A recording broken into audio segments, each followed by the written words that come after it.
Hello and welcome to today's video. So today we're going to be looking at how to analyse structure for your GCSE language exams. So we've looked at how to analyse language, and then within the language paper you are also asked to analyse structure. So what's really important to note about the difference between language and structure is that with structure it's far less detailed. So we're going to be doing some broader strokes with our analysis. We're going to be thinking about bigger concepts and bigger techniques and ideas. So get your notebooks out and let's get started.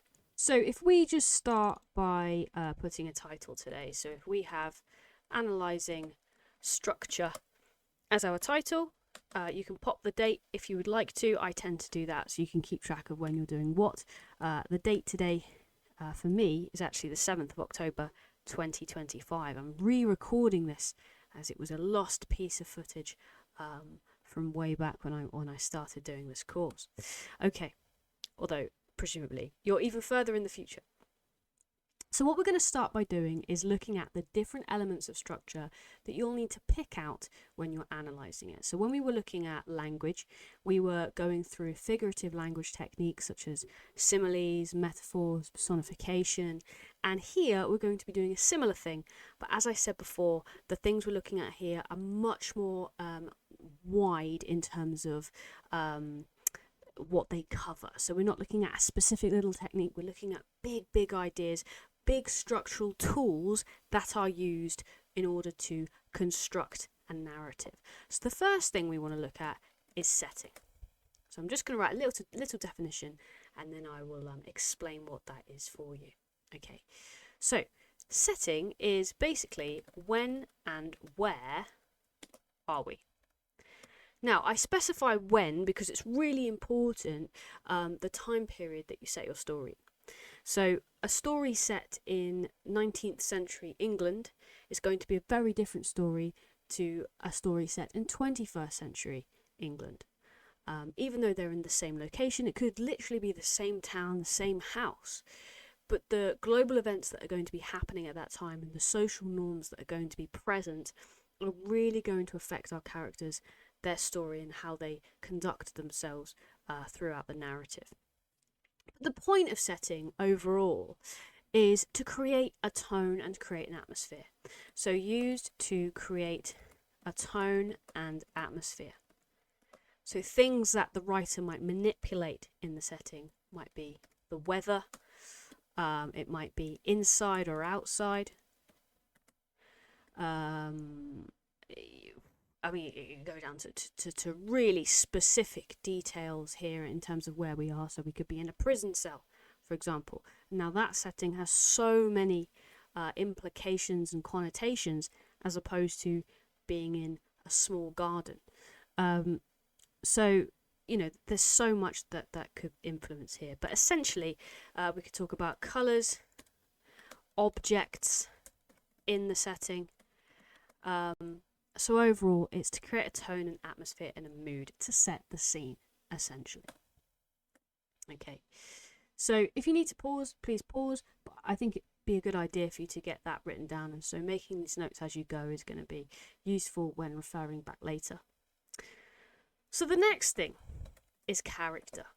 Now, obviously, character is important. We don't really have a story without characters. We need them in order to drive the narrative. There are some arguments that character is plot, so your character's journey represents the journey of the story. But essentially, who is in the story? Now, obviously, our most important character is probably going to be our protagonist, so our main character. Now, this is going to be the character that we follow through the story. So the eyes through which we see the story. And so who they are and what they are like is really, really important. But I don't want you to ever think about characters as real people. That's really crucial. You need to think about characters as constructs and tools that the writer is using to fulfill a purpose. So we need to think about what is a character like and why are they like that? So why has the writer chosen to make them like that? What purpose does it serve to the story? So what is a character like? Why are they like that? Now, when we're talking about perhaps more orbital characters, who don't necessarily drive the narrative. They're kind of side characters. We also want to think about when they're introduced and why they're introduced. So the time in terms of when they come into the story is really crucial. So how and when a character is introduced may have been done for a purpose. Now, structure, when we analyse it and write about it, is always about the effect on the reader. And to be honest, that's kind of all the work that we do here when we're talking about analysing texts. We want to think about what was the purpose of this, and therefore what effect might it have on a reader. And we have to remember, there isn't just one reader, and not everybody reacts in the same way. So whenever you're talking about the effect on a reader, you want to be considering that this could affect the reader in this way, but also it could affect a reader in this way. So thinking about multiple interpretations is also a really good way of boosting your marks. Okay, so again, if you need to pause it so you can get those notes written down. Another really crucial thing is time. The use of time in a text is really important. So again, I don't mean the time period. The time period relates to setting. But time as in things like the order of events. So this could be chronological, as in it happens in order, that we are told the story in the order that it would have happened in real life, in real time, or not, essentially. And when a story is not chronological, we might ask, why not? So why have we been given that piece of information from way into the story right at the beginning and not at the end? What was the purpose of that? It's always about, why has the writer done it? What effect does it have on the reader? Another thing is pacing. So how quickly we get from one aspect of the story to another. Pacing is really crucial. Are we dragging out this scene? And if so, why? So it should never be that the writer has dragged out this scene, there's too much detail, it's really boring. You have to consider they've done that for a reason. And whether it's working on you or not, it's kind of irrelevant. We have to kind of imagine, if it's not working on you, how it might work on somebody else. So what is the writer doing in terms of the pacing? Are they elongating a scene and spending more time on it and focusing on it more? And if so, why?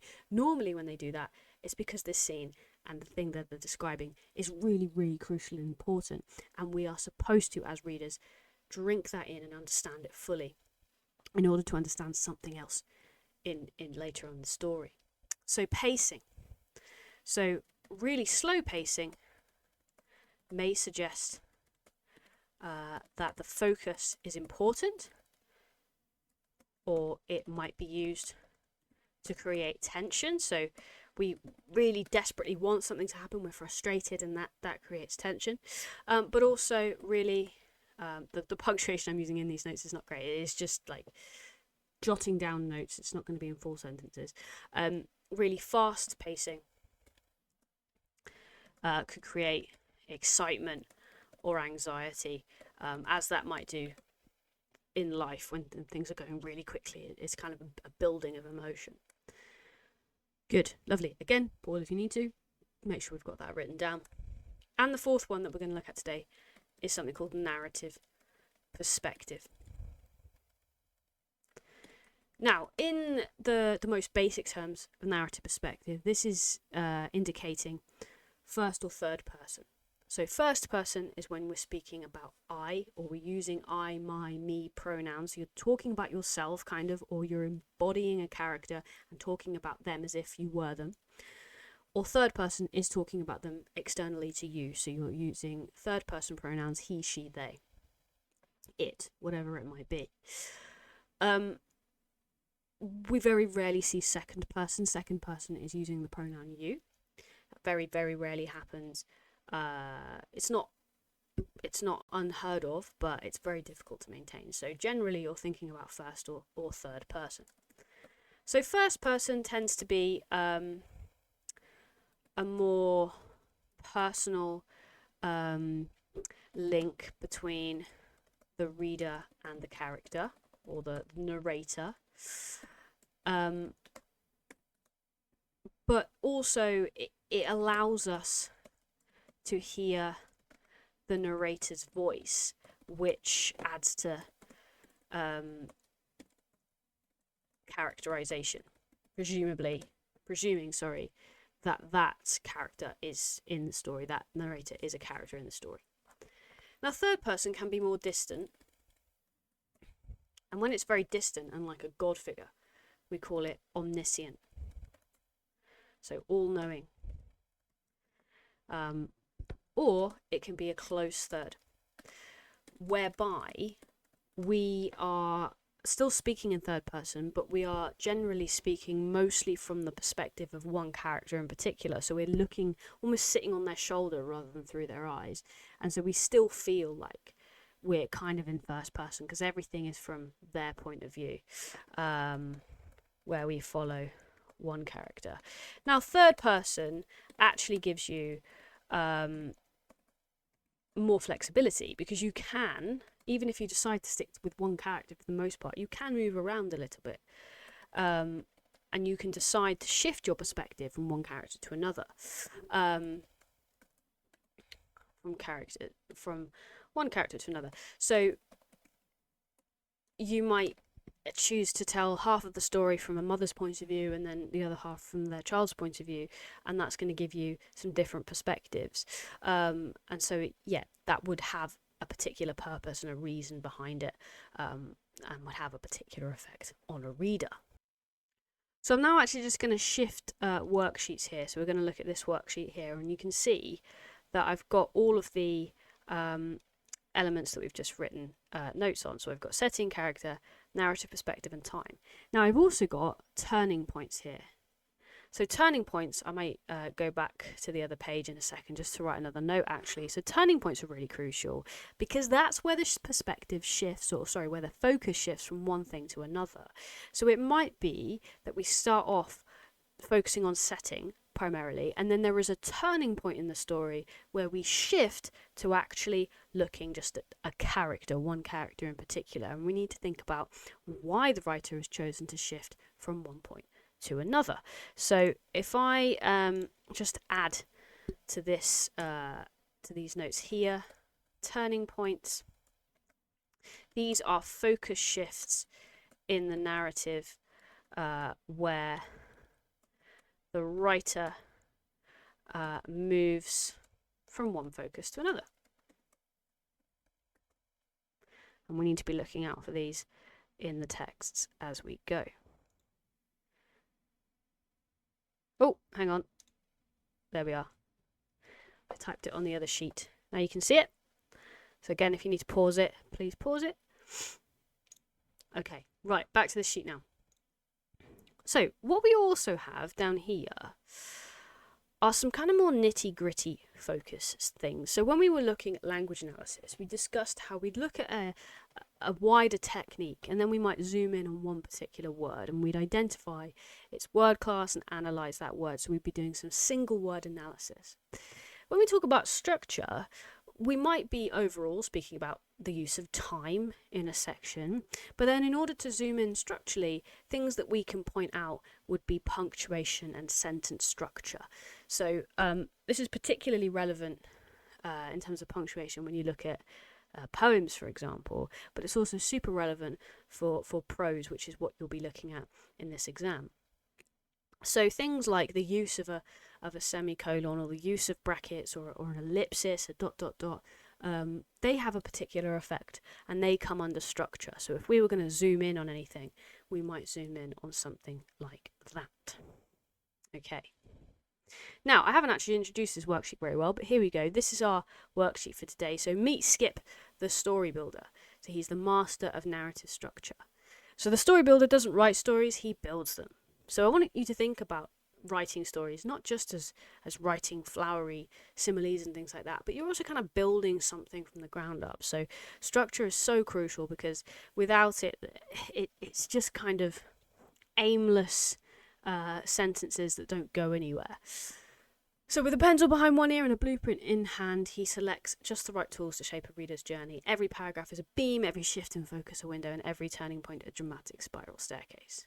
Lovely. So let's go to our second page here. So what we have is a little extract that I've annotated with structure in mind. So I'm just going to sort of talk you through this annotation.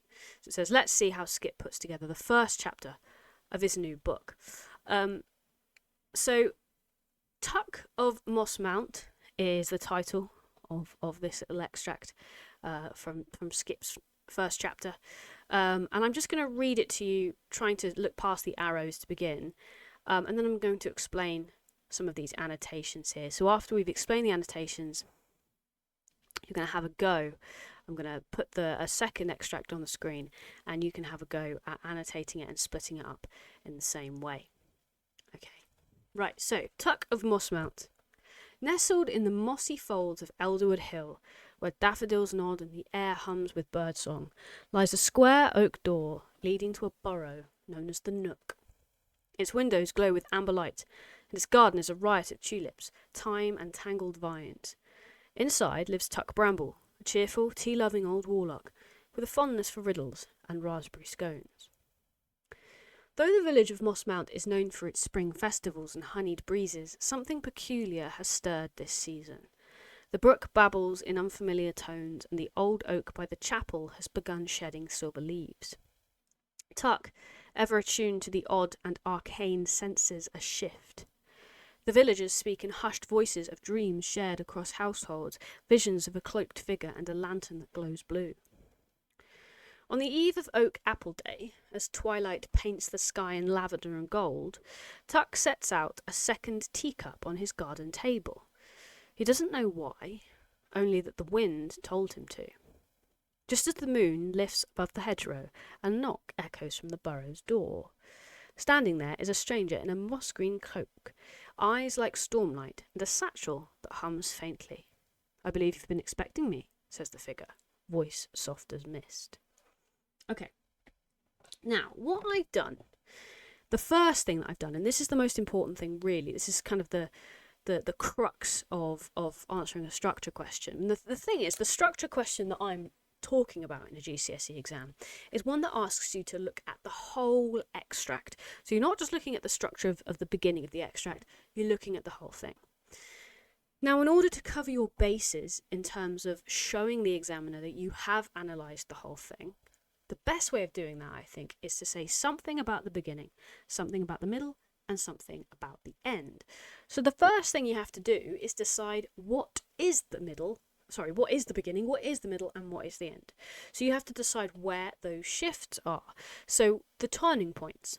So once we're looking at the beginning, we need to decide where is the turning point that moves the beginning to the middle, and the turning point that moves the middle to the end. Okay, so the first task when you annotate for structure is to actually split the text into 3 sections.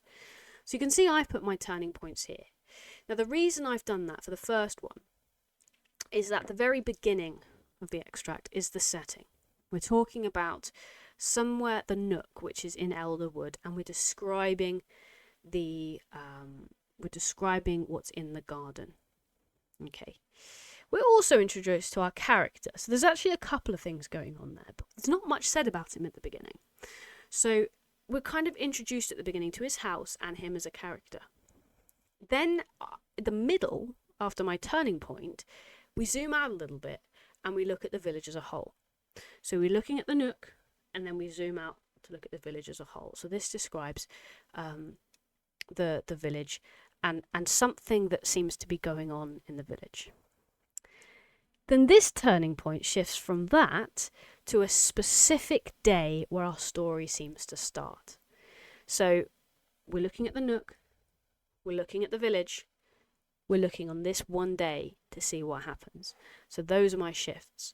You could argue that there are other shifts there, and you might not agree with me where the beginning, middle, and end is, and that's okay. There's no right or wrong necessarily with these, but you know, it's important to look at the big shifts rather than the little shifts to see where they might be. So just looking at this beginning then, a few things that I've pointed out is that our narrative perspective is an omniscient narrator. We're talking about Tuck Bramble in third person here. And we feel like we're we're not part of the village. We're talking about the village as if it's this legendary thing nestled in the mossy fold. So we're like an outsider coming in. So it's an omniscient narrator. It means we're able to slowly zoom into Tuck's life and feel like a visitor in the story. So we don't feel like someone who's been there forever. We feel like someone who's coming in just for this story. And also we have this introduction of the character. So Tuck is presented as both charming and mysterious, so we warm to him as a character, but are also intrigued about his whole story. So he's charming because he's cheerful and he loves tea, but he's also a warlock and he loves riddles. So there's a likability there, but he's also mysterious. Then in this middle section, we have setting. So yes, we had some setting at the beginning, but there's a little bit more setting that comes into play in this middle section. So setting is picturesque and cheerful. The book babbles in unfamiliar tones, although that's the shift. So at the beginning, the spring festivals and honeyed breezes, there's something lovely there. So it is cheerful, but springtime makes us think of a new life. So we feel like something new is about to happen because we're in springtime, like something's about to begin. The shift in the setting's tone informs us of a break in the status quo. So we feel like something weird is happening in this setting. We like it, but we know it's out of the ordinary, and that means we want to know what it is. Then when we get to this end bit, we're looking at time. So the time frame is mysterious and immediate. So Oak Apple Day, we immediately want to know what that day pertains, what's going on that day. Why is it called that? But we have suddenly been put into a specific evening on Oak Apple Day. So we were kind of in a vague time frame before. We didn't know when we were, and now we are one evening as twilight paints the sky. So a really specific point in time. So time frame is mysterious and immediate, meaning we are anticipating something exciting and unusual is about to happen. So it's mysterious because it's at twilight, and the sky is painted in lavender and gold, so we feel like something strange is about to happen. I've also zoomed in on this dash, this use of punctuation here at the end. So the use of the dash creates a dramatic pause which emphasises the magic and mystery in Tuck's understanding of the world. So the fact that he doesn't know why he's put the second teacup down, to have a dash there and add to it only that the wind told him, makes it sound even more strange. Okay. Lovely. Right, now what I'm going to do now, I'm just going to introduce you to this next task. So it's your turn to analyse Skip's building process in this later chapter. So we're skipping ahead in this same story. Also, he forgot to add the turning point, so you'll have to do this for him. So you need to decide where your beginning is, middle and end. Turning points help us differentiate between the beginning, middle and end. Okay, so I'm going to zoom out slightly so I can leave it on the screen and you can perhaps pause it and analyse it as you go. So there we are. Right, so if you can pause it now, then try and split it into beginning, middle and end. And within the beginning, I want you to find me one structural element. And when I say structural element, I mean something from the notes that we made at the beginning, one of these, what the effect of the use of that structural element is in that case. And then any punctuation choices as well that you might spot, but I want at least one annotation for the beginning, one for the middle, one for the end. So I want you to label something like character, what we're being told, and what the effect of that is. Okay, so let me leave that on there for you so that you can pause it, and then we can have a look at my annotation and compare them. Okay, so let's have a little look. I'm going to read through it and then I'm going to split it and annotate it as I would, and you can sort of compare some of the notes that you did compared to mine. Okay, so let's have a little read first. So the castle loomed like a forgotten dream, its spires tangled in mist, its stonework etched with ivy and ancient runes. Spire Keep was vast, echoing with the hush of secrets and the scent of old parchment and candle wax. Tuck stood at the threshold, his boots damp from the dew-soaked forest path, clutching a satchel of herbs and a heart full of questions. He'd been summoned by a letter written in ink that shimmered like moonlight, bearing no name, only the seal of a crescent entwined with thorns. Inside, the castle was a labyrinth of velvet corridors and forgotten chambers. Portraits watched from gilded frames, their eyes too knowing. Tuck wandered past libraries where books whispered to one another, and a conservatory where flowers bloomed in defiance of season. The staff were few and silent, their faces pale and polite. He was told the castle had no lord, only a steward who spoke in riddles and vanished before dawn. Yet something pulsed beneath the stone, an enchantment or perhaps a warning. On the third night, as Tuck traced the spiral sigils carved into the great hall's floor, the castle trembled. A wind stirred from nowhere, and the torches dimmed to blue.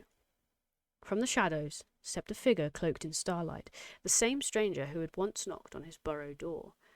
But now their satchel glowed brighter, and their voice carried the weight of prophecy. The village was only the beginning, they said, eyes gleaming. The spire remembers you, Tuck, and it's time you remembered it. Okay, very mysterious. Right, so I think for me, the beginning is the concept of the castle, and he's looking at it from the outside, even though he's kind of stood on the threshold, right? He's not gone in yet. So for me, this would be the turning point here. So turning point. Apologies for my terrible handwriting with this pen. It's really difficult to write with. So I would call this section the beginning. And I'd probably get into the habit of, in your exam, cordoning them off like this, cordoning the sections off like this. Okay, so then we get the inside of the castle, which is really interesting. And I think the moment it shifts is when the stranger comes out again. So I think this is another turning point where we're no longer describing the castle, but we are now focusing on that character. So this whole bit here would be the middle. And then the end. The end. So there we go. So we've split it. So I'm going outside castle, inside castle, strange character. Okay. Right. So, I would say that there's a lot of setting going on. So we've got the setting on the outside, the setting on the inside. But to make sure I'm talking about different things, I would say that perhaps at the beginning the focus is on character. We're talking about Tuck, and he's about to cross the threshold. So here we're talking about character. Now, how is Tuck being characterised here? He stood at the threshold, his boots damp from the dew-soaked forest patch, clutching a satchel of herbs and a heart full of questions. Okay, so he's clutching it. So if he's clutching it, he's maybe nervous, but he's also curious, right? And his curiosity is kind of getting the better of him because he has to go in. And that's what pulls us forward. So he wants to know more, like the reader. So quite often the protagonist is kind of supposed to represent how the protagonist feels is often how the reader is supposed to feel. So we're nervous about going in, but we're also really curious. So we really want him to go in. And then the middle bit is mostly about setting, isn't it? So it's about the inside of the castle. How is it presented? Velvet corridors and forgotten chambers. So it's rich, it's luxurious, but it's also vast and confusing. So there are so many things to explore, and you want to know about everything there. Books whispered to one another, so there's like a sense of secrecy. And also mystery, which is continuous, isn't it? Something pulsed beneath the stone. So we feel a little bit, because the books are the speaking and the stone is speaking, that the setting is kind of alive. And it's got its own thoughts and feelings. Okay, so at the end we have character again. And this time it's the character of the stranger. And we feel like this character has more power. Something has grown in them. They've developed slightly because they're glowing brighter, and what they're saying carried the weight of prophecy. They seem to know something about Tuck. So their satchel glowed brighter. It's almost like that's growing brighter as our curiosity is growing as well. And if I was to choose okay, so also the speech marks here are crucial because what we've got here is dialogue, and dialogue is one of those nitty-gritty zooming in, because it's partly to do with punctuation because of the speech marks with structure. So dialogue is really important because we hear the voice of that character, and we want to know what he's got to say. He's mysterious and vague in his speech, which again makes us want to know more. So when we actually write up, what we don't want to continually be saying is makes us want to know more. We want to be specific about that to the textual reading. So in this case, we'd say makes us want to know more about Tuck's relationship to the spire and why he doesn't remember it. Yeah, so you want to think about specific questions that the reader is then thinking. Okay, so hopefully that's kind of similar to some of the things you were doing there. We're going to have a go at writing it up in a minute, but before that, I'm just going to show you an example of an answer to a structure question based on the first text and the annotations I made on the first text. So let me just read you my example response for that. It's 3 paragraphs, each paragraph focusing on the beginning, middle, and then the end. And I'll just talk you through the structure of them as I go. I think I've probably written a bit too much here, to be honest. It's worth 8 marks, this question, so it's not huge. But the sentence starters I've got in a minute, I think will simplify it slightly. So this is what I wrote about the first chapter. In the beginning of the chapter, we are introduced to an omniscient narrative perspective, which slowly zooms in towards the door of Tuck's house and then inside. As we are initially only introduced to the wider context of Elderwood Hill, finding our way into a character's house feels like a privileged position, and we are instantly curious as to who he might be. So that would be enough, actually. But I've decided to say something else because I also made a note about character. But that would be enough. So I've said it's the beginning. I've said what the structural element is, omniscient narrative perspective. I've said what happens. So I've got to sort of almost paraphrase a little bit with this question. You don't have to quote when you're talking about structure because we're not talking about the word choices.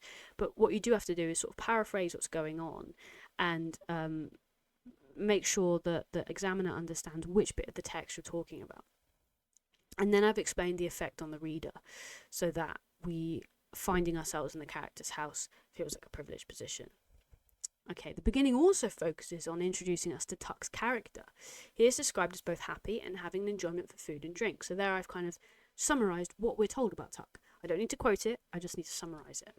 From this, we feel he is a likeable, simple character.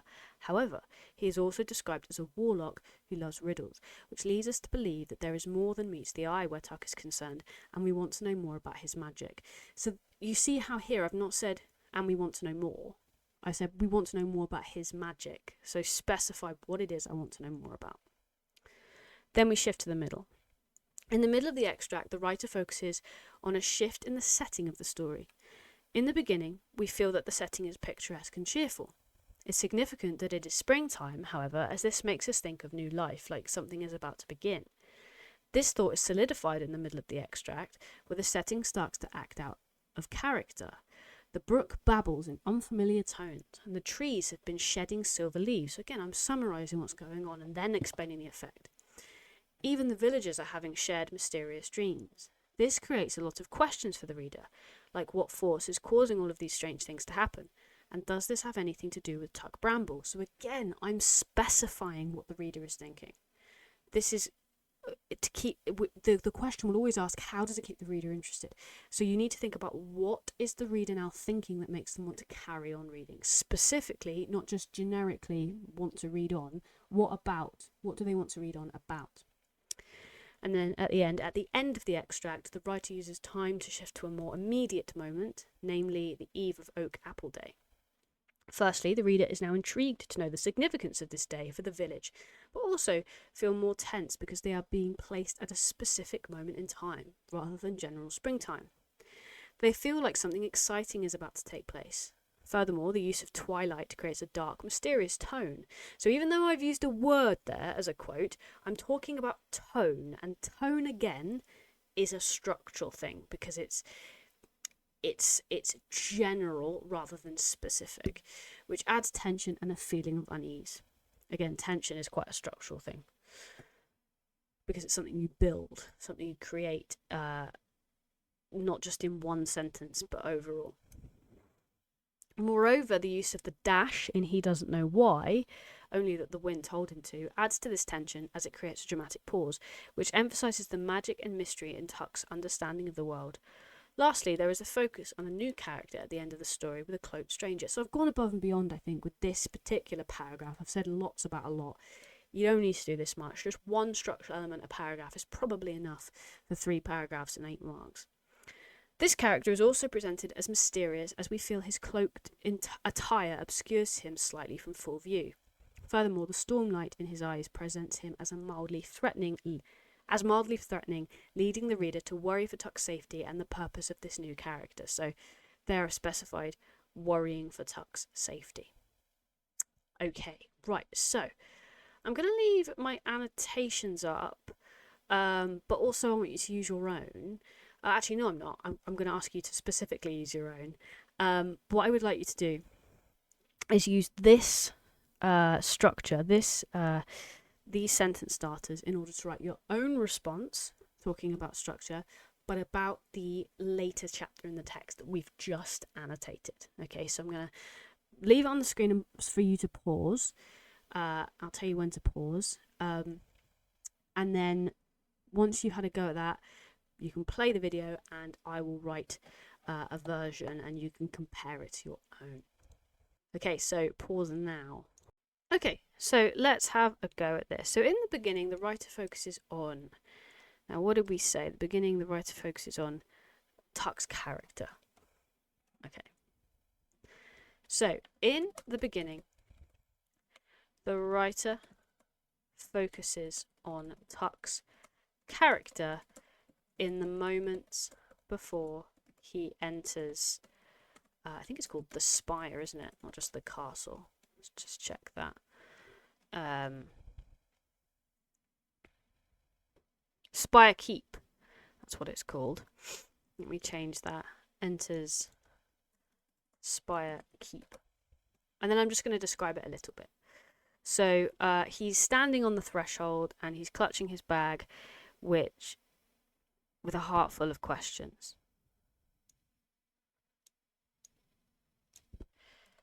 So I'm describing what's going on. He is standing on the threshold of this mysterious place, anxiously clutching his satchel with a heart full of questions. So some of that was direct quotes, and I could have quoted it, but I don't need to, so it doesn't really matter. I'm just kind of rewording it ever so slightly. So that's what's going on. So let's look at our annotations again. So I've said he wants to know more, like the reader. Okay. So by characterizing Tuck as particularly curious in this moment, the writer invites the reader to share in the character's curiosity. As readers, like Tuck, we now want to know what mysteries Spire Keep holds, and we are urging Tuck to step inside. Okay, so there we go. So I've started by specifying which section, the beginning, saying the focus, and picking a setting element, so in this case, character. I've explained what's going on. I then explain why the writer has done that and the effect it has on the reader, as in what are they now thinking and what do they want to know. And I've been specific about that. We want to know what mysteries Spirekeep holds, and we want Tuck to go inside. Good. Then we move on to in the middle. I've actually not necessarily used these sentence structures particularly well. So in the beginning, the writer focuses on... Let me rewrite that possibly so it's using these a bit more and simplifying it. I've kind of gone a bit off script there. In the beginning, the writer focuses on Tuck's character. Or Tuck. I'm just going to say Tuck. Tuck before he enters Spirekeep. Okay, so not in a great detail, just basically what's going on. This use of character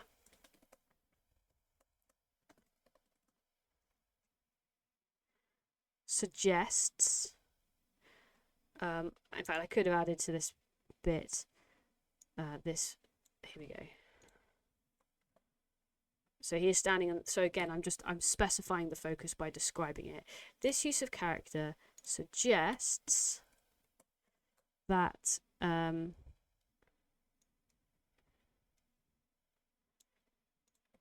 Tuck is particularly curious in this moment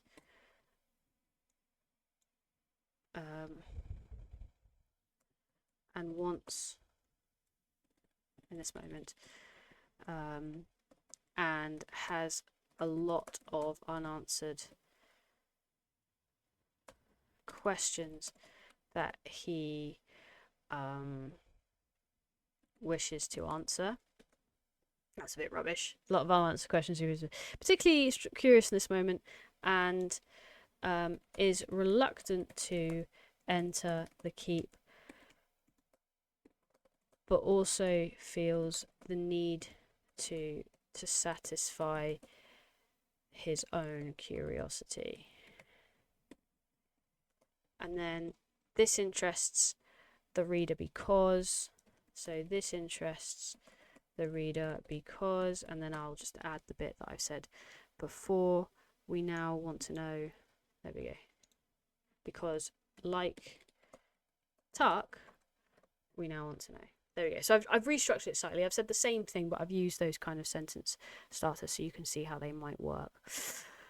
So let's try that again. So for the middle. So in the middle, the writer focuses on, or I'm now going to say shifts their focus to describing the inside. Excuse me. Describing the inside of Spirekeep. Okay, and I'm going to just describe that a little bit. It's described as rich, luxurious, vast and confusing.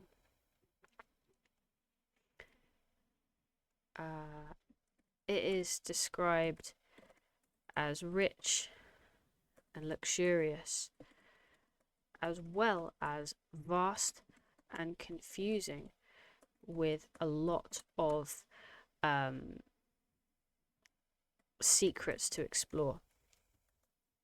Even the books are whispering to each other, and I want to specify about this bit.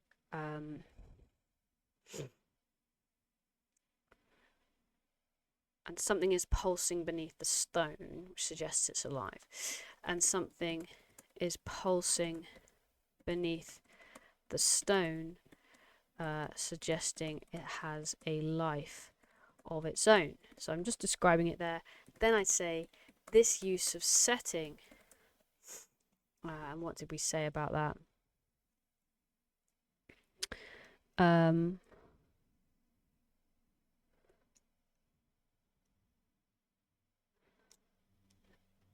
Increases the mystery and the tension as we now feel that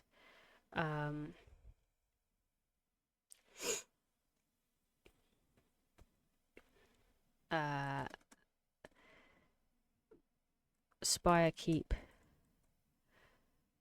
is eager to reveal its secrets,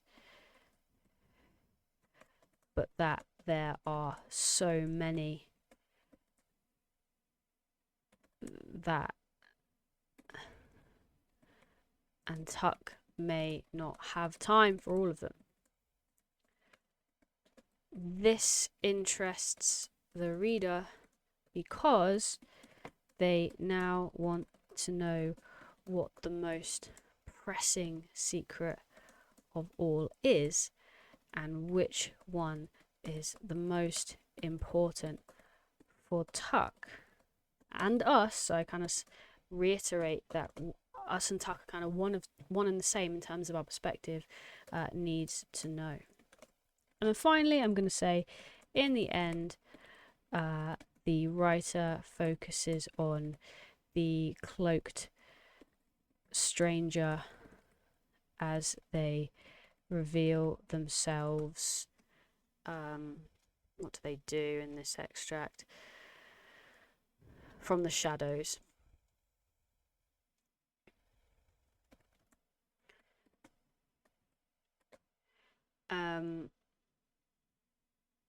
They seem all the more mysterious than they have previously, as their satchel is glowing even more, and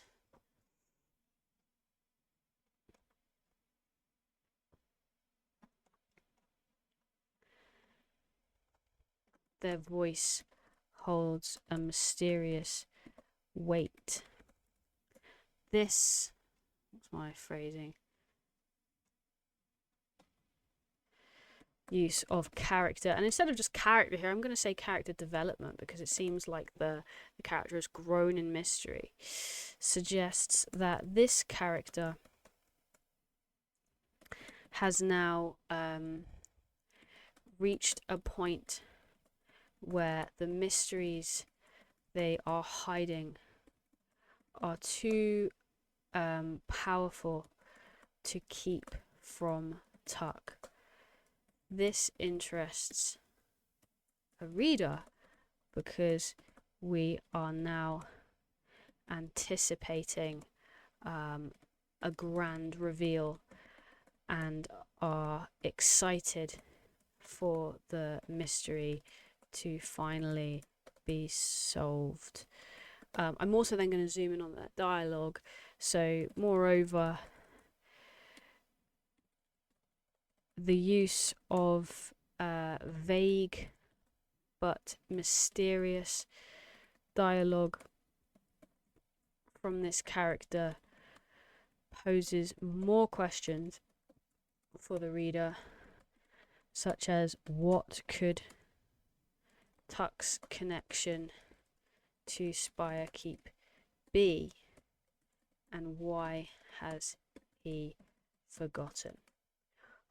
There we go. Okay, so that's the general gist. So you've got to specify where in the text you're looking, what's being focused on, and then just kind of describe it a little bit. So just kind of summarize what's going on, and then identify the structural technique that's being used, whether that be setting, character, time, narrative perspective, and talk about the effect of that, and then why it would interest a reader for that to be presented in such a way, and be specific about what that interest then is for that reader. So what specific questions do they then have about this story? Okay, fantastic. So that is our work on structure. Thank you very much for joining me today. Please don't forget to like, comment and subscribe, and I will see you in the next video.